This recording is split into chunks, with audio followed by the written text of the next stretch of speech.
નમસ્કાર. આ વિડીયો છે આપણો સાયન્સ ક્લાસ 10 ચેપ્ટર 12 પાર્ટ 4. આગલા વિડીયોની અંદર આપણે ઓહમનો નિયમ સમજ્યા. ઓહમના નિયમ વિશે ફરીથી આપણે થોડુંક યાદ કરી લઈએ. ઓહમનો નિયમ શું હતો? તો કે નિશ્ચિત ભૌતિક પરિસ્થિતિમાં, એટલે કે તાપમાન અચળ રાખેલું હતું, વાહકમાંથી પસાર થતો વિદ્યુત પ્રવાહ એના બે છેડા વચ્ચેના વિદ્યુત સ્થિતિમાનના તફાવતના સમપ્રમાણમાં હોય છે. આ આપણો હતો ઓહમનો નિયમ, એટલે કે આઈ પ્રપોઝનલ વી. તમે એને આમ પણ લખી શકો, વી પ્રપોઝનલ આઈ. સમપ્રમાણતાની નિશાની કાઢવી હોય તો આપણે લખતા હતા આર, એટલે કે આપણા ઓહમના નિયમનું મેઇન સૂત્ર આપણને મળી ગયું હતું, V is equals to I R. હવે ઓહમના નિયમ પરથી અગત્યની બાબતો જે તારવવાની છે એ ટૂંકમાં આપણે ફરીથી વાત કરી દઈએ. જો આ સૂત્રની અંદર અવરોધ અચળ રાખવામાં આવે તો થઈ જશે વી પ્રપોઝનલ આઈ. અને હું આ જ સૂત્રમાં જો આઈને સૂત્રનો કરતા બનાવું તો આર છે એ વીના છેદમાં વહી જશે, અને જો વી અચળ રાખીએ તો આઈ પ્રપોઝનલ થઈ જશે 1/r.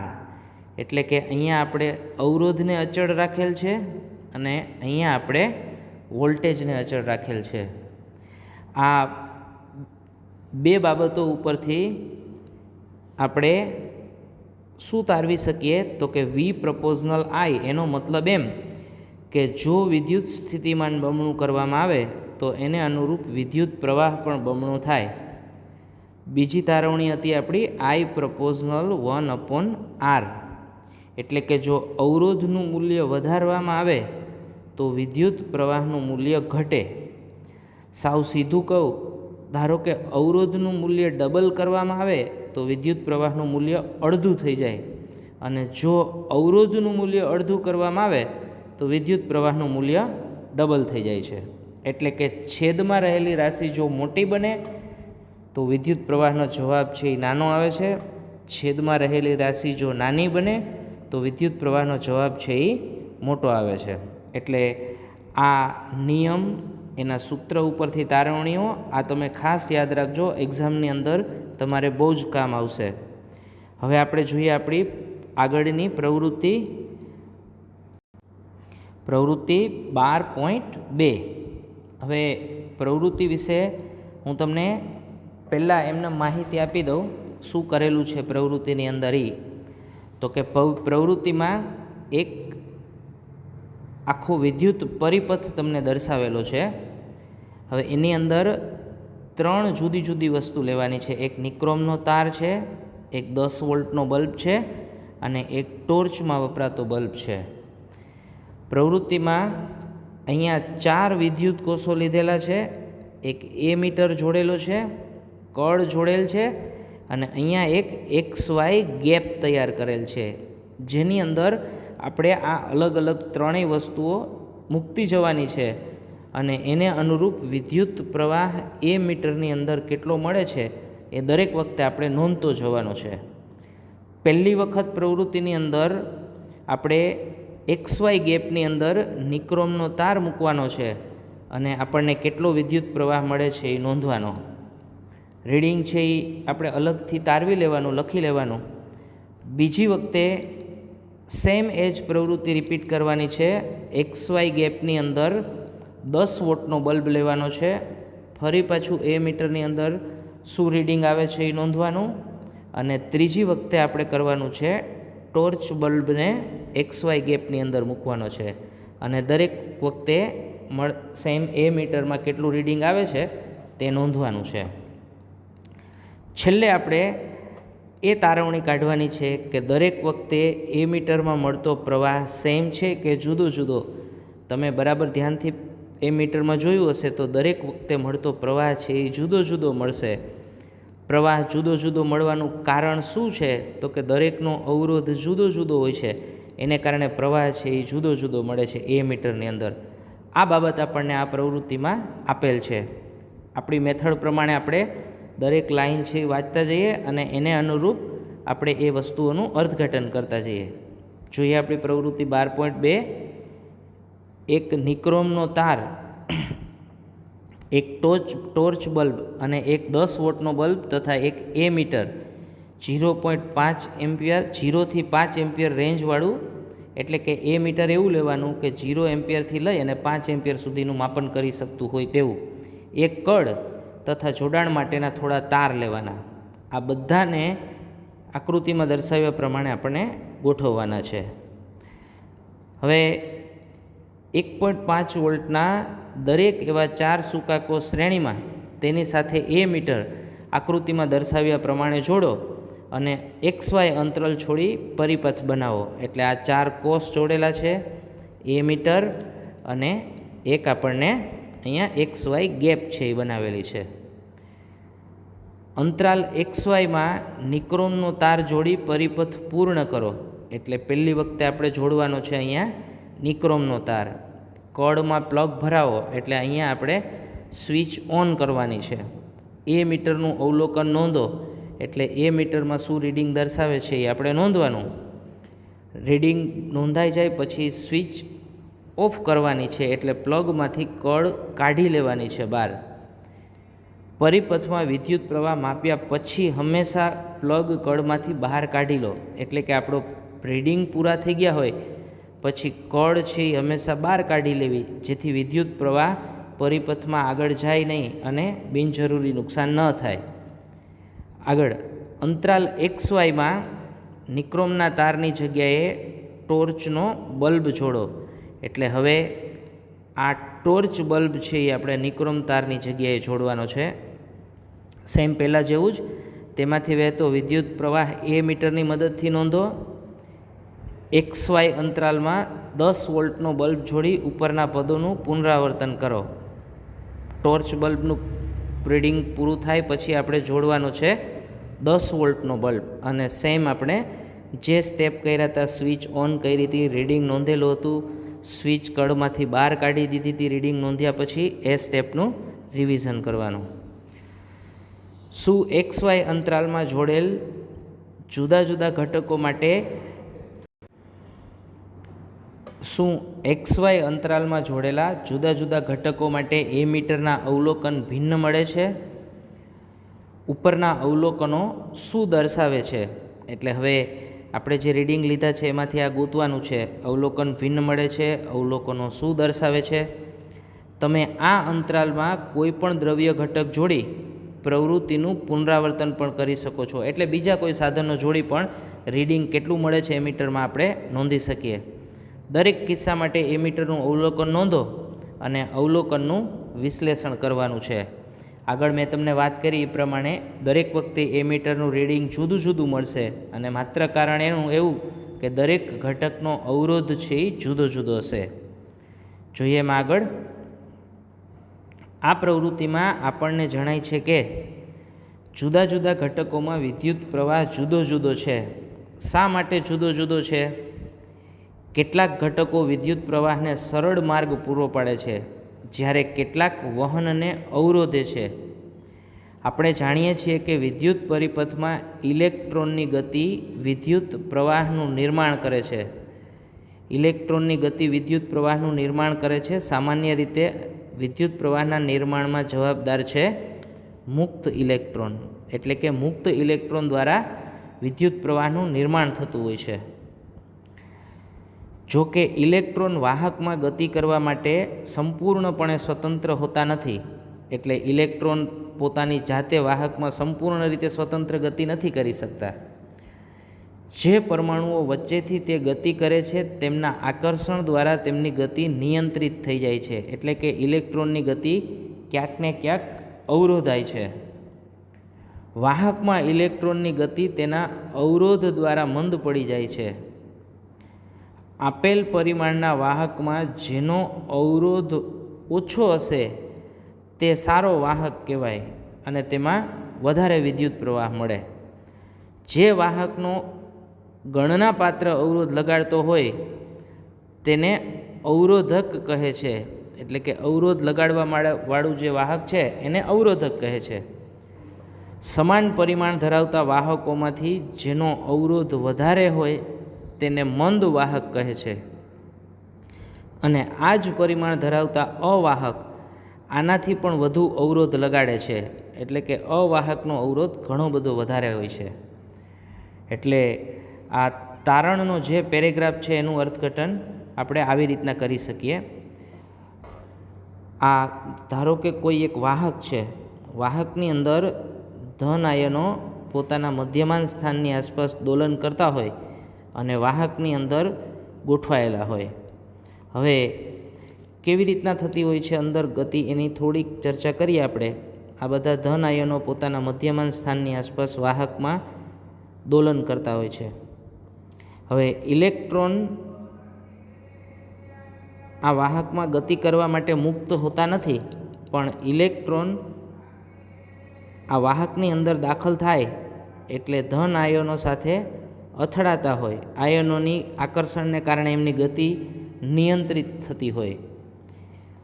જે વાહકમાં મુક્ત ઇલેક્ટ્રોનની સંખ્યા વધારે હોય, એટલે કે તે વિદ્યુતનો અવરોધ ઓછો થતો હોય, જેની અંદર એને વિદ્યુતનો સુવાહક કહે છે. જેમની અંદર વિદ્યુતનો અવરોધ અત્યંત વધારે હોય, એટલે કે અનંત સુધીનો અવરોધ હોય, એને કહેવામાં આવે છે અવાહક. વિદ્યુતનો અવરોધ થોડો વધારે હોય સુવાહક કરતાં, તો એને કહેવામાં આવે છે મંદવાહક. હજી એક બીજો શબ્દ છે તમારા માટે, અર્ધવાહક. આ બરાબર ધ્યાન રાખજો, તમે 12 સાયન્સની અંદર ભણશો ત્યારે અર્ધવાહક વિશે ઘણી બધી વાતો આવશે. આપણી પાસે 2 પ્રકારના અર્ધવાહક છે, એક સિલિકોન, બીજો જર્મેનિયમ. આ સિવાયના અર્ધવાહકો પણ છે, કાર્બનિક અર્ધવાહકો વિશેની વાત છે, પણ તમારે અભ્યાસની અંદર વધારેમાં વધારે 11-12 સાયન્સમાં આવશે સિલિકોન અને જર્મેનિયમ વિશે. અર્ધવાહકની લાક્ષણિકતા એવી છે, એ 0 કેલ્વિન તાપમાન હોય ત્યારે અર્ધવાહક અવાહક તરીકે કામ કરે છે, અને જેમ તાપમાન વધે, ટેમ્પરેચર વધતું જાય, એમ અર્ધવાહક છે એ સુવાહક તરીકે કામ કરે. એટલે અર્ધવાહક 2 પ્રકારની લાક્ષણિકતા ધરાવે, 0 કેલ્વિન તાપમાને અવાહક તરીકે અને તાપમાન વધે એમ સુવાહક તરીકે. તો આ થઈ તમારા માટેની વાત, સુવાહક, અવાહક અને અર્ધવાહક. ઇન શોર્ટ, વિદ્યુતનું સારું એવું વહન થતું હોય એને વિદ્યુતના સુવાહક કહેવાય. જેમાંથી બિલકુલ વિદ્યુતનું વહન ન થતું હોય, જે વાહકોમાંથી, ધાતુઓમાંથી, એને વિદ્યુતના અવાહક કહેવાય. અને ત્રીજો પ્રકાર અર્ધવાહક, 0 કેલ્વિન તાપમાને અર્ધવાહક અવાહક તરીકે અને તાપમાન વધે તેમ અર્ધવાહક સુવાહક તરીકે વર્તે છે. આગળનો ટોપિક જોઈએ આપણે. સુવાહકનો અવરોધ જેની પર આધાર રાખે છે તે પરિબળો. પ્રવૃત્તિ 12.3, એટલે કે અવરોધ કઈ કઈ બાબતો ઉપર આધાર રાખે છે એના વિશેની આપણને વાત કરી છે પ્રવૃત્તિની અંદર. જોઈએ ફરીથી પહેલી પ્રવૃત્તિની જેમ જ હું તમને થોડોક ડિટેલ આપી દઉં કે કઈ બાબત અથવા તો શેના વિશેની વાત કરેલ છે આપણને. સૌથી પહેલી વાત પ્રમાણે એક એમીટર, વિદ્યુત કોષ, એક ગેપ રાખવાની છે, અને ગેપમાં અલગ અલગ તાર છે એ આપણે મૂકવાના છે. હવે શું કરેલું છે પ્રવૃત્તિની અંદર એના વિશેની આપણે વાત કરીએ. તો કે શરૂઆતમાં જે ગેપ દેખાડેલ છે અહીંયા તમને, આ ગેપની અંદર પહેલી વખતે પહેલો તાર લીધેલો છે ચોક્કસ લંબાઈનો. ધારો કે L લંબાઈનો એક તાર લીધેલો છે. L લંબાઈનો તાર રાખી અને એ મીટરની અંદર કેટલું રીડિંગ આવે છે એ આપણે નોંધવાનું. તાર પહેલી વખતે આપણે નિક્રોમનો તાર લીધેલો છે. હવે બીજી પ્રવૃત્તિની અંદર સેમ નિક્રોમનો જ તાર, પણ એની લંબાઈ બમણી કરી નાખેલી છે, એટલે કે 2L લંબાઈનો નિક્રોમનો તાર છે એ લીધો, અને ફરીથી એ મીટરમાં શું રીડિંગ આવે છે એ નોંધવાનું. આગળ ત્રીજી વખતે આ ત્રીજો તાર છે એનો આડછેદનું ક્ષેત્રફળ બમણું કર્યું છે. સામાન્ય રીતે આપણે પહેલી વખત તાર લીધો, ધારો કે એના આડછેદનું ક્ષેત્રફળ એ અને લંબાઈ એલ હતી. એ તારને આપણે અહીંયા આ ગેપ છે એની અંદર તારને પહેલી વખત મૂકેલો અને એ મીટરનું રીડિંગ નોંધેલું. બીજો તાર છે એ આવો લીધો છે આપણે, લંબાઈ બમણી કરી છે અને આડછેદનું ક્ષેત્રફળ એમનેમ છે એ જેટલું ક્ષેત્રફળ છે, અને ત્યારે એ મીટરમાં કેટલું રીડિંગ આવે છે એ નોંધીએ. ત્રીજી વખતે લંબાઈ એલ જ રાખેલ છે, પણ આડછેદનું ક્ષેત્રફળ બમણું કરી નાખ્યું છે. એટલે કે તાર છે એના આડછેદનું ક્ષેત્રફળ લઈ લીધું છે 2a જેટલું. ત્યારે રીડિંગ શું મળે છે એ નોંધવાનું છે. હવે આ ત્રણેય તારના રીડિંગ લીધા પછી ચોથો તાર છે એ નિક્રોમને બદલે બીજી ધાતુનો લીધો, તાંબાનો તાર લીધો, અને તાંબાનો તાર લઈ અને શું રીડિંગ મળે છે એ આપણે નોંધવાનું છે. આના ઉપરથી આપણે એવું બધું નોંધવાનું છે અથવા તો સાબિત કરવાનું છે કે વાહકનો અવરોધ કઈ કઈ બાબતો ઉપર આધાર રાખે છે. પહેલા રીડિંગની અંદર અથવા તો પહેલા પ્રયોગમાં લંબાઈ એલ રાખેલી હતી, બીજી વખતે લંબાઈ બદલાવી 2l જેટલી કરી, ત્રીજી વખતે આડછેદનું ક્ષેત્રફળ છે એ બમણું કર્યું, 2a જેટલું કરી નાખ્યું ક્ષેત્રફળ, અને ચોથી વખતે આખી ધાતુ જ બદલી નાખેલી છે, નિક્રોમની જગ્યાએ તાંબાની ધાતુ લીધેલ છે. અને દરેક વખતે એ મીટરના રીડિંગ આપણે નોંધતા જઈએ છીએ, જોતા જઈએ. આના વિશેની વાત છે એ પ્રવૃત્તિમાં કરી છે. આપણી સ્ટ્રેટર્જી પ્રમાણે દરેક લાઈન છે એ રીડિંગ કરતા જઈએ અને એનું અર્થઘટન આપણે કરીએ. પ્રવૃત્તિ 12.3, એક કોષ, એટલે અહીંયા બતાવેલ છે એક કોષ, એક એ મીટર, આ એ મીટર, એલ લંબાઈનો એક નિક્રોમનો તાર જેને 1 દ્વારા દર્શાવેલ છે. એટલે કે એલ લંબાઈનો નિક્રોમનો તાર લીધેલો છે એ 1 દ્વારા દર્શાવેલ. એક કળને આકૃતિ પ્રમાણે જોડી પરિપથ પૂર્ણ કરો. અહીંયા કળ છે એ જોડેલી છે અને આખો પરિપથ છે એ પૂર્ણ કરવાનો છે. હવે પ્લગમાં કળ ભરાવો, એ મીટરમાં વિદ્યુત પ્રવાહ નોંધો. એટલે આપણું પહેલું રીડિંગ, આ પ્લગમાં કળ ભરાવી દેવાની. આ એલ લંબાઈનો નિક્રોમનો તાર અહીંયા રાખેલો છે અને એ મીટરમાં શું રીડિંગ આવે છે એ નોંધવાનું. હવે નિક્રોમના તારના સ્થાને નિક્રોમનો બીજો તાર જોડો, જેની જાડાઈ સમાન પણ લંબાઈ 2 ગણી, એટલે કે 2l હોય છે. જાડાઈ સમાન એટલે કે ક્ષેત્રફળ એ જ રાખેલું છે, આપણે આગળ વાત કરેલી હતી, પણ એની લંબાઈ છે એ બમણી કરી દીધી. ફરીથી લંબાઈ બમણીવાળો તાર છે એ આપણે જોડી દેવાનો અને એ મીટરનું રીડિંગ છે એ નોંધી લેવાનું.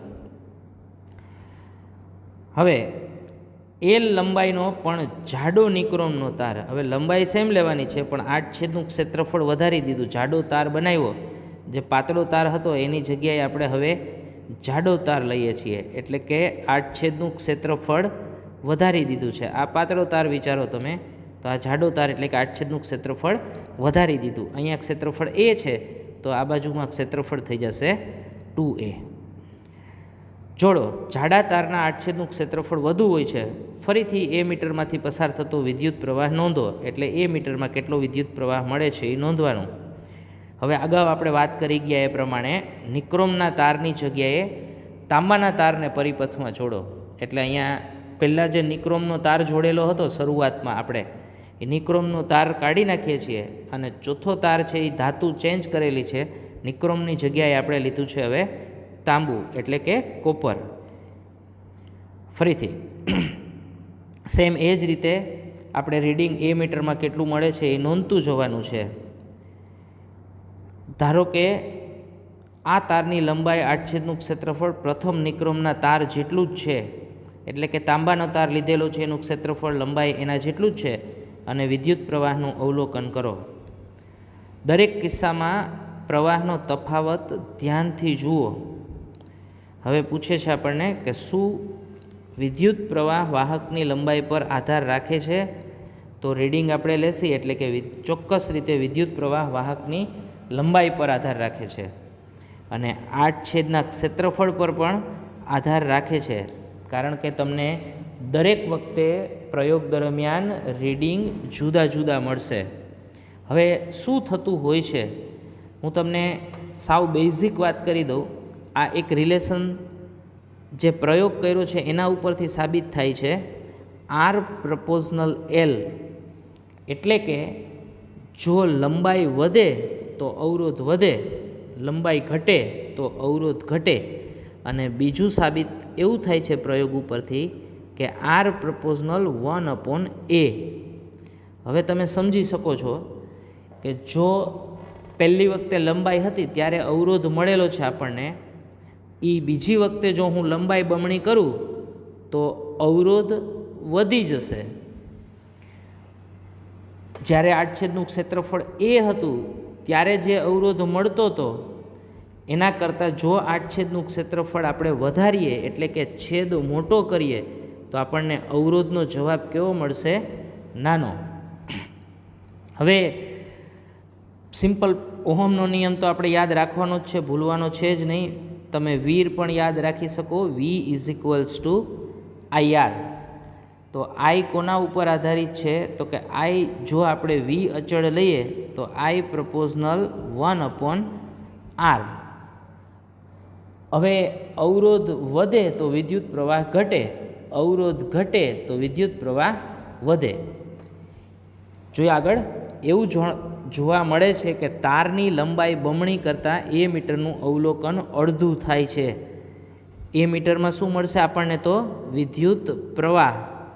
હવે સિમ્પલ રિલેશન પહેલો, આર પ્રપોઝનલ એલ, લંબાઈ બમણી, અવરોધ બમણો, અવરોધ બમણો થશે, છેદ મોટો તો વિદ્યુત પ્રવાહ નાનો, એટલે કે અવરોધ બમણો થશે તો વિદ્યુત પ્રવાહ અડધો થાય છે. સમાન લંબાઈનો જાડો તેજ દ્રવ્યનો બનેલો તાર વાપરતા વિદ્યુત પ્રવાહનું મૂલ્ય વધે છે. હવે જોજો, આર પ્રપોઝનલ 1/a, જાડો તાર વાપરીએ છીએ એટલે કે ક્ષેત્રફળ મોટું કરીએ છીએ. ક્ષેત્રફળ મોટું કરીએ તો શું થશે? અવરોધ ઘટશે. અવરોધ ઘટશે એટલે અહીંયા શું થશે? છેદમાં અવરોધ ઘટ્યો તો વિદ્યુત પ્રવાહનું મૂલ્ય વધશે, એટલે એ મીટરનું મૂલ્ય વધે છે. સમાન લંબાઈના તથા આડછેદનું ક્ષેત્રફળ ધરાવતા બીજા દ્રવ્યનો જાડો તાર વાપરતા એ મીટરનું અવલોકન બદલાય છે. સેમ આ ફિનોમિના ઉપર બધું કામ થશે. ઓહમનો નિયમ લાગુ પાડતા આપણને માલુમ પડે છે કે વાહક તારનો અવરોધ. હવે 1 માર્કનો અગત્યનો પ્રશ્ન આમાંથી પૂછાઈ શકે, વાહક તારનો અવરોધ કોના ઉપર આધાર રાખે છે? તો અવરોધ છે એ સૌથી પહેલું કોના ઉપર આધાર રાખશે? લંબાઈ ઉપર. બીજું કોના ઉપર આધાર રાખશે? આડછેદના ક્ષેત્રફળ ઉપર. અને ત્રીજું આધાર રાખશે દ્રવ્યની જાત ઉપર. એટલે આ બરાબર વસ્તુ તમે યાદ રાખજો. વાહકનો અવરોધ કોના ઉપર આધાર રાખે છે? તો અવરોધ છે એ લંબાઈ ઉપર, આડછેદના ક્ષેત્રફળ ઉપર અને દ્રવ્યની જાત ઉપર.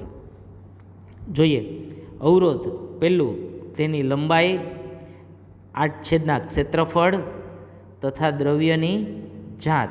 લંબાઈ, આડછેદનું ક્ષેત્રફળ અને દ્રવ્યની જાત પર આધાર રાખે છે. ચોકસાઈપૂર્વકના માપન દર્શાવે છે કે એક સમાન વાહકનો અવરોધ તેની લંબાઈ એલના સમપ્રમાણમાં અને આડછેદ એના ક્ષેત્રફળના વ્યસ્ત પ્રમાણમાં. એટલે આપણે હમણાં વાત કરી ગયા આર પ્રપોઝનલ એલ અને આર પ્રપોઝનલ 1/a. જો મારે આ બંનેને સાથે લખવું હોય તો હું આમ લખી શકું, આર પ્રપોઝનલ L/a.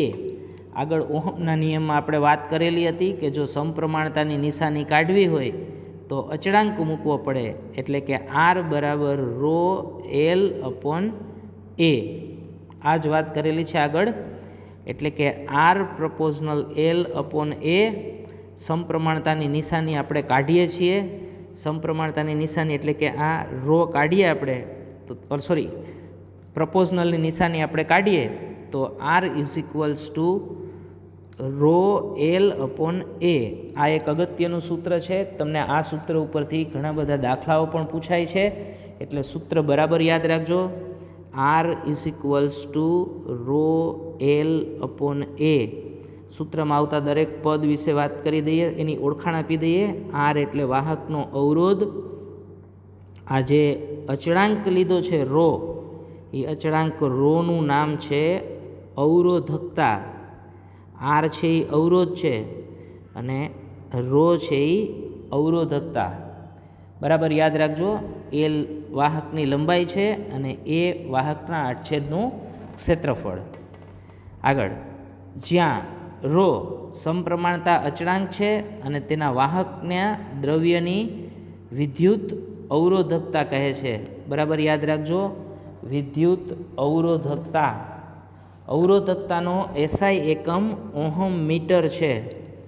એસઆઈ એકમ કેવી રીતના બને એ આપણે જોઈએ. આપણું સૂત્ર R is equals to rho L upon એમાં અહીંયા આપણે લખીએ R is equals to rho L upon A. જો આપણે રોને સૂત્રનો કરતા બનાવીએ તો રો બરાબર આર, આ છેદનો એ ઉપર વહી જશે સામેની સાઈડ, આર એ અપોન એલ. હવે તમને ખ્યાલ છે અવરોધ આરનો એકમ શું છે? ઓહમ. ઓહમની સંજ્ઞા છે ઓમેગા. ક્ષેત્રફળ એટલે લંબાઈ ગુણ્યા પહોળાઈ.